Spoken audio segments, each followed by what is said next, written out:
All right, we're going to talk today about dipoles and polarity. Dipoles and polarity. So we're going to see our learning target for today. Our learning target is to describe characteristics of covalent bonding. We're going to look at certain partial charges today that come from the tugging, so to speak, the tugging on electrons. So our success criteria, we're going to need to be able to predict their interaction between atoms based on their valence electrons. We're going to need to be able to identify the polarity of bonds using electronegativities. And finally, we're going to use the polarity of the bonds and molecular geometry to determine the polarity of a molecule. So, if you look at that very last one, there's something that's important that we understand. Polarity of a bond and polarity of a molecule are different things. We could have bonds that are polar, but yet the molecule that those bonds are in is nonpolar. I will show you examples of that later on here. Okay? But it's just make that note that a polar bond is not the same as a polar molecule. So let's talk about polar and nonpolar bonds. We've done this already. We've assigned different numbers to those. Okay? There are two different types of covalent bonds, a nonpolar covalent bond and a polar covalent bond. Now, in a nonpolar covalent bond, the electrons are shared equally. In a polar covalent bond, the electrons are not shared equally. And what I mean by that, think of it this way. Think of it this way. Those electrons in the middle here are being pulled on by two different atoms. One of those atoms is winning that tug of war. So the atom that is winning that tug of war is pulling that electron closer to it, or that pair of electrons closer to it. And what I mean by it, closer to its nucleus. Polar covalent bonds are the unequal sharing of electrons between two atoms. Up on the board here, you're going to see that I have hydrogen and I have chlorine here. I have hydrogen and I have chlorine. So if I were to draw in, the dots, all right, chlorine has 7 valence electrons. So when I drew in those dots, I have 7 valence electrons. Now, hydrogen only has 1 valence electron. So we're looking at polarity. We're looking at polarity between these 2 electrons right there. Those 2 electrons. Who is winning the tug of war between those 2 electrons? Well, we need to check into electronegativities. So, take out your periodic table. We're going to be needing our periodic tables. All right? And I need for someone to tell me, who can tell me what the electronegativity is for hydrogen? Aiden, I'm going to start with you. What is the electronegativity of hydrogen? 2.18. What is the electronegative then, Cody, of chlorine? 3.16. So when I did my math, I came up with a 0.98 difference. A 0.98 difference. Now, if you go back to what we did a couple of days ago, 0.98 falls into the polar covalent range, right? That range greater than 0.3 but less than 1.6, okay, falls into that range. So this is a polar covalent bond. Now, what does that mean, though? What does that mean? Well, that means that right here, my chlorine right here is winning the tug of war. It is winning the pull for those 2 electrons. So we're going to say that over here, and this is a partial, okay? That's a Greek letter. I think it's the Greek lowercase letter for D, okay? That's a partial negative charge because it's pulling those electrons closer to its nucleus. This end over here, where the hydrogen is, has a partial positive charge, okay? The partial positive charge. Now, what I mean by partial positive and partial negative, I'm going to show you here on a slide coming up in a second. Okay? A non-polar covalent bond is an equal sharing of electrons. Now, typically, where we're going to see these non-polar covalent bonds is going to be like this right here. Chlorine bonded to itself. Obviously, the difference in electronegativity is going to be what? 0, right? Because both of them, both chlorines are 3.16.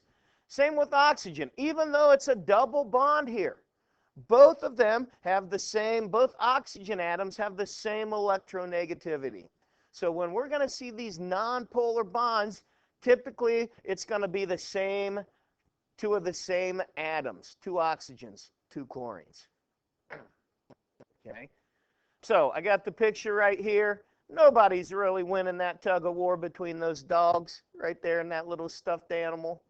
So we have an equal sharing of that. Now here's the slide I was talking about where I was going to show you the partials. Look up here at the top one. This is ionic bonding, and these X's represent the electrons. Now on an ionic bonding, we know that the metal gives up the electron to the nonmetal.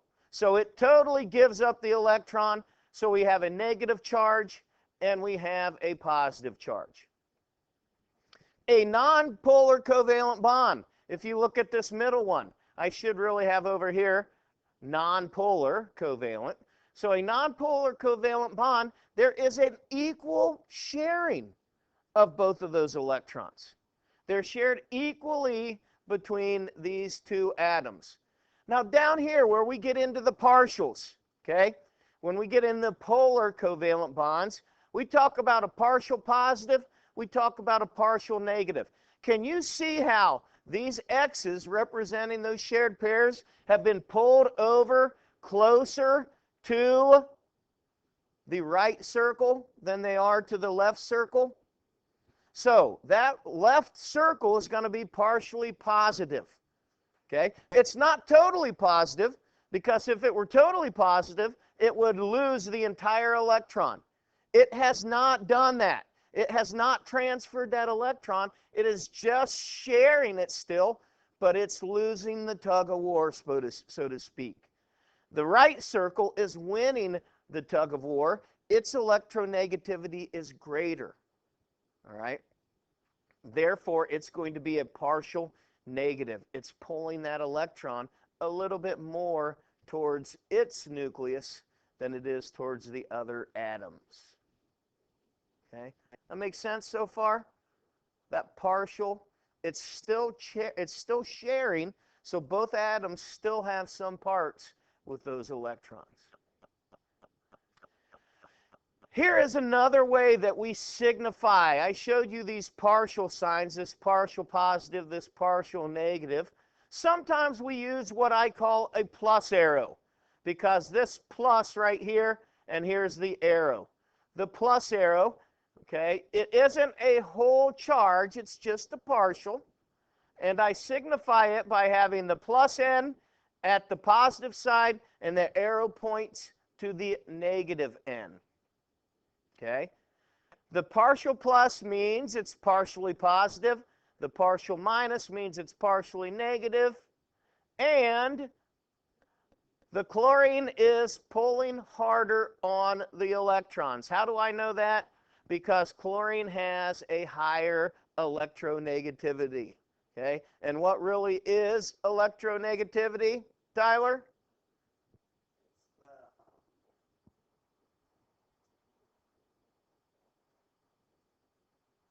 Electronegativity.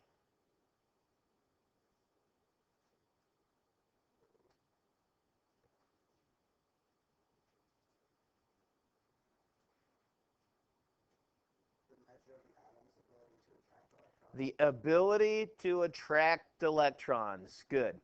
So, the higher electronegativity, the higher the ability to attract electrons. Okay? A dipole exists when there is unequal sharing of electrons. We have two different poles on that specific bond. Okay? So, two poles are regions with opposite charges, is what technically a dipole is. Okay? A dipole is represented by the dipole arrow that I just showed you, and it, remember, is always pointing towards the negative N. Okay? It's always pointing towards the negative N. So right here, down here at the bottom, there's my dipole arrow there. Fluorine obviously has the greatest electronegativity, right? So it's definitely going to be more electronegative than hydrogen. Now we're going to talk about polar molecules. Remember, I told you that a polar molecule was different than a polar bond. Okay?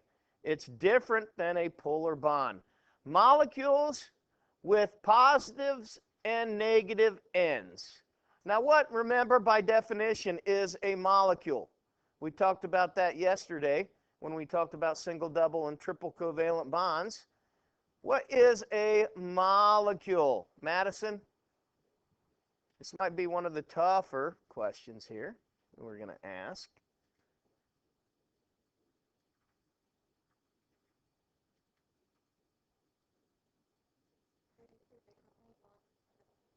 A covalently bonded set of atoms. Just remember terminology. Molecules are covalent bonds, okay? What are ionic bonds called?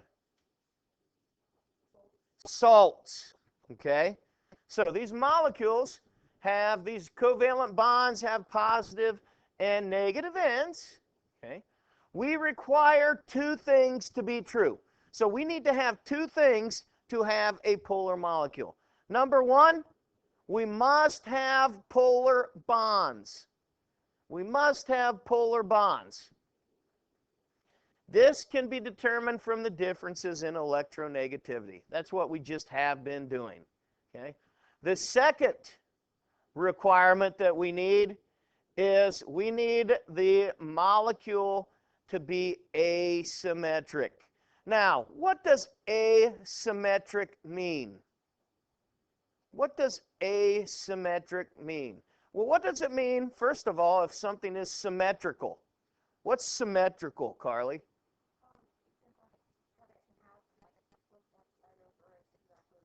I could cut it in half and I flip it over, it's exactly the same. Okay? Now, so what would be asymmetrical then? What happens? You should have learned that in biology last year. What happens when you put an A in front of anything? Yeah, it's not or no. Okay? So it's not symmetrical. So you cannot cut it in half and it'd be the same on both sides. So I'm going to show you, and that's a little bit of a broad definition of asymmetrical, but I think you're going to see it when I start showing you some of these molecules, okay? Just looking at this, asymmetrical and symmetrical molecules, and we'll talk more in depth about this. If I look right here, this definitely has a pull because my dipole arrow is going to fluorine. Here my dipole arrow is going up to oxygen, and it's going up to oxygen on both sides. So I have two bonds here. Both of those bonds are being pulled, the electrons are being pulled to oxygen. Okay? So that is a polar molecule. But now look at this one. This molecule is symmetrical. This molecule is symmetrical. And when I have carbon in the middle and the chlorines are on the outside, chlorine is a 3.16 electronegativity. Okay? What is, Caitlin, what is chlorine, or excuse me, carbon? Electronegativity of carbon. 2.55, okay? So 2.55, 3.16. So who's winning the tug of war? The 3.16, right? So chlorine's pulling those electrons up. So this is a polar bond right here. But can you see how this polar bond is exactly opposite of the other one? So based on that symmetry, is anybody ever winning these tug of wars? No, because chlorine's pulling the same amount. So this is one of the examples of, yes, I have a polar bond. I have 4 polar bonds here. But is my molecule polar? The molecule is not, because they're all canceling each other out.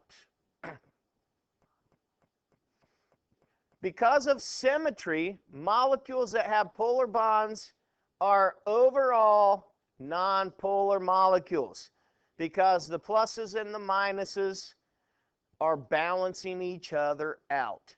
If I look at carbon dioxide right here, okay, I have a double bond here, I have a double bond here.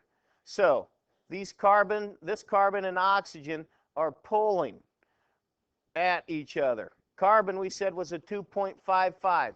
Oxygen, Carly H., what is oxygen on electronegativity? 3.44. So oxygen's winning the tug of war between it and carbon. So is this oxygen winning the tug of war between it and carbon. But can you see, since it is symmetrical, is anybody going to win the tug of war? No. So that would be a nonpolar. Nonpolar. We already talked about this one right here on the last slide, so I'm not going to go with that. Let's look at this one here. Boron trifluoride. Now this is a little bit of a funny one, okay?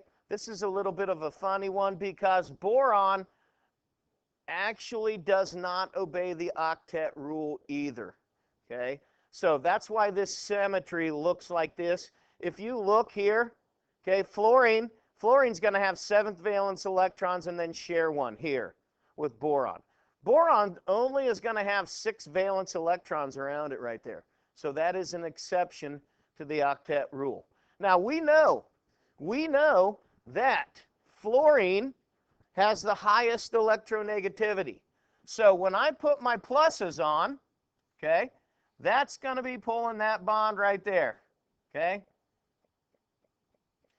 So the winner of the tug of war is going to be the fluorine in all of these.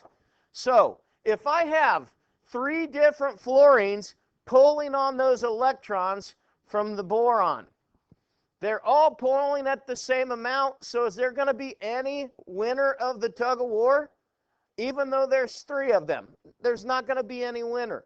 So that would also be a non-polar molecule. Even though it has polar bonds, it is non-polar. Okay? Asymmetrical molecules. Okay? Asymmetrical molecules, since there is no symmetry, they do not cancel out. When they do not cancel out, we have a molecule that is polar. So I look at water right here. Hydrogen is 2.18. Oxygen, we just said, is 3.44. So when I draw in those arrows, I'm drawing them in like this. Okay? Can you see, since there's no symmetry there, that we're going to have a part that is negative up at the top and a part down at the bottom that is positive? That, ladies and gentlemen, is polarity and a polar molecule. Okay?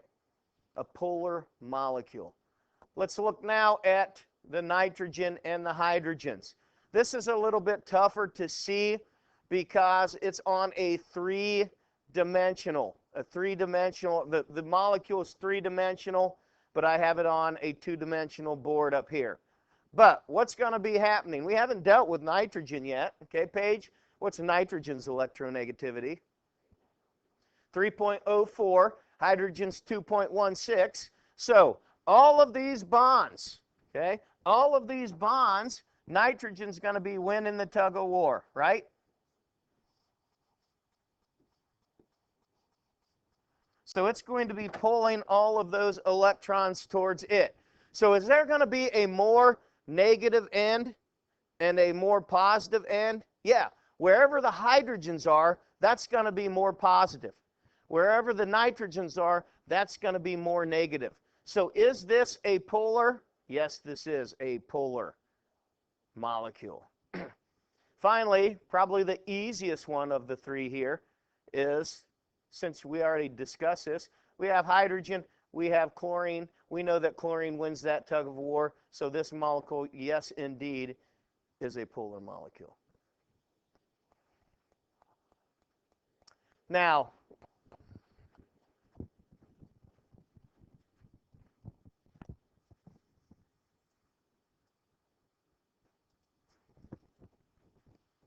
all right, continuing on here. We don't have too many more slides left to go over here, but continuing on.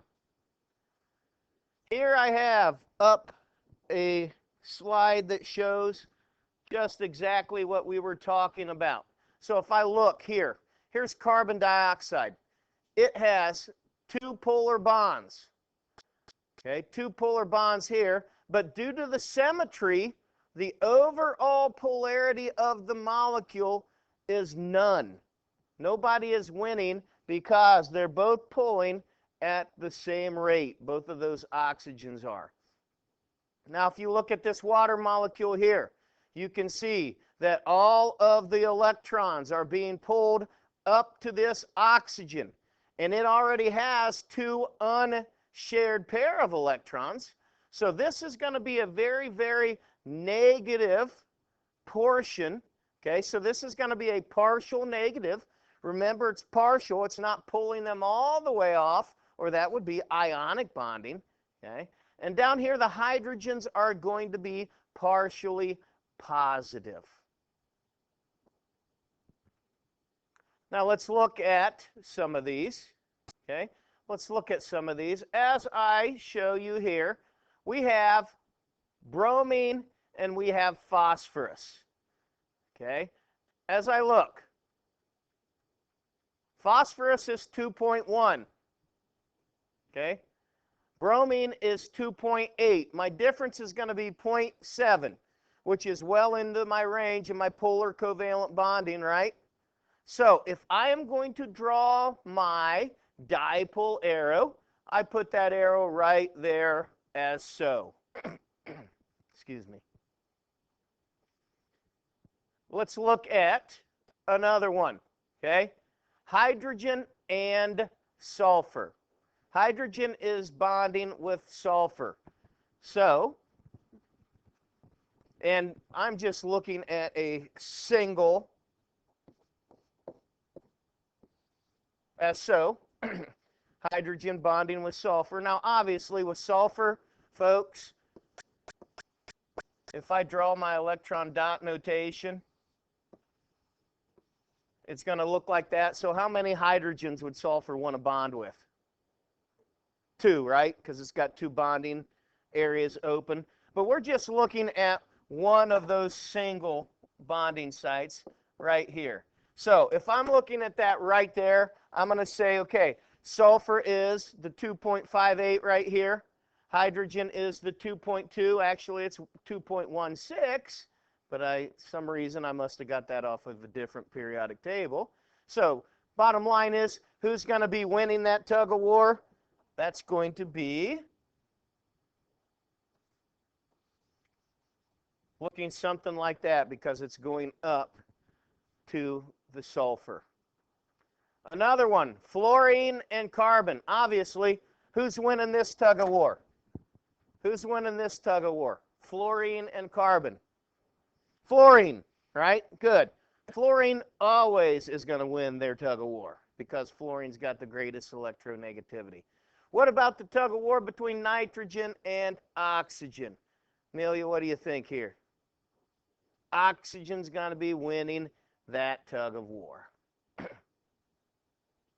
So, in summary, some final key points to what we learned today. Number one, in a polar bond, one atom is more electronegative than the other. In a nonpolar bond, both atoms have similar electronegativities. And then finally, when we have polar molecules, we need two things. We need to have a molecule that has polar bonds, and B, a molecule that is asymmetrical. Now, once again, folks, we are just scratching the surface here. We're going to talk about Lewis structures tomorrow, so we're going to actually be building some molecules. And hopefully we'll have a better understanding when the week's over of polarity and polar molecules than we do right now. So if you're not fully a thumbs up, that's okay. That's okay. We can be a thumb middle right now. We'll be okay.